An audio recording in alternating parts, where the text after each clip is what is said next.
Hello friends, সবাই কেমন আছেন? আশা করছি সবাই ভালো আছেন। আপনারা যারা প্রতিদিন আমাদের ব্লগ ভিডিওগুলো দেখেন অবশ্যই কমেন্ট করে আমাদেরকে জানাবেন। আমাদের কমেন্ট করলে আমরা বুঝতে পারবো কে কে আমাদের ভিডিওগুলো সত্যিকার অর্থেই ভালোবাসেন। আর আপনাদের ভালোবাসা এবং সাপোর্ট ছাড়া আমাদের সামনের দিকে এগিয়ে যাওয়া একেবারেই সম্ভব নয়। তো যারা আমাদের ভিডিওগুলো প্রতিদিন দেখেন অবশ্যই আমাদেরকে কমেন্ট করে জানাবেন। এখানে আমাদের বলতে আমরা যারা ভিডিও তৈরি করি প্রত্যেকের কথাই আমি বুঝাচ্ছি। তো সে যাই হোক, দেখতে দেখতে যাওয়ার পালা অনেক ঘনিয়ে এসেছে। তো আজকের আয়োজনে কী মেনু ছিল সেই ব্লগটাই আপনাদের সাথে শেয়ার করব। তো এখানে বেগুন ভাজি, যেটাকে বেগুনি বলা হয়, সেটা করে রাখা হয়েছে। যেহেতু আজকের মেনু হচ্ছে বিরিয়ানি, তো বিরিয়ানির সাথে বেগুনি খেতে কিন্তু খুব দারুণ লাগে। তো এখানে আমার মামি এবং তার হেল্পিং হ্যান্ড মিলে দুপুরের আয়োজনটা তৈরি করছে। আর আমি এখানে চারিদিকে ভিডিও করছি। একটা সুন্দর ভবন, একটু রান্নার ফাঁকে ফাঁকে আপনাদেরকে সেটাও দেখালাম। তো রান্নার প্রস্তুতি হিসেবে প্রথমে পেঁয়াজ এবং আদা বাটা, রসুন বাটা, এগুলোর সাথে যা যা প্রয়োজনীয় মশলা লাগে সবগুলো ভালোভাবে পানি দিয়ে কষানো হচ্ছে। এইখানে মূল যে রাঁধুনি তিনি কিন্তু আমার মামির হেল্পিং হ্যান্ড, তিনিই আজকে বিরিয়ানিটা রান্না করছেন। তো প্রথমে মাংসগুলোকে ভালোভাবে মশলার সাথে কষিয়ে নেওয়া হবে।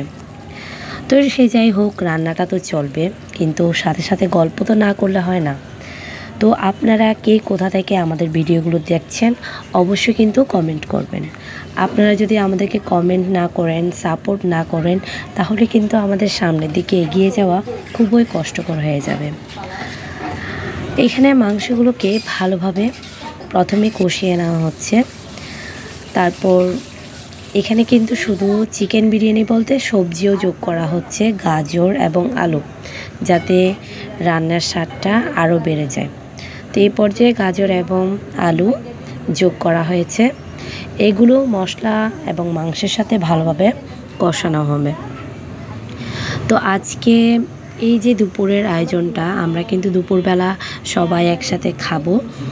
আর বাসায় যেহেতু আমরা অনেকেই আছি, তাই হাঁড়ির সাইজটা মোটামুটি দেখতেই পারছেন, অনেক বড়। তো কোথাও বেড়াতে গেলে সবাই যদি একসাথে খাওয়া দাওয়া করা হয় তাহলে কিন্তু খুবই ভালো লাগে। তো যাই হোক, এখানে মাংস কষানো শেষ হওয়ার এক পর্যায়ে আগে থেকে পানি থেকে ঝরিয়ে রাখা চালগুলোকে এখানে দিয়ে দেওয়া হয়েছে। তারপর সেগুলোকে ভালোভাবে মাংসের সাথে মিক্স করা হচ্ছে। তো বিরিয়ানি রান্না তো প্রায় শেষের দিকে, এরপর আমাদের খাওয়া দাওয়ার পালা। তো আপনারা অবশ্যই কমেন্ট করবেন আমাদের আজকের ব্লগটি কেমন লাগলো। সেই পর্যন্ত সবার জন্য অনেক শুভকামনা জানাচ্ছি। আমাদেরকে সাপোর্ট দিবেন। আর অন্যান্য ব্লগার যারা আছেন এবং যারা কন্টেন্ট ক্রিয়েটর, সবাই কমেন্টে মন্তব্য করবেন। ধন্যবাদ সবাইকে।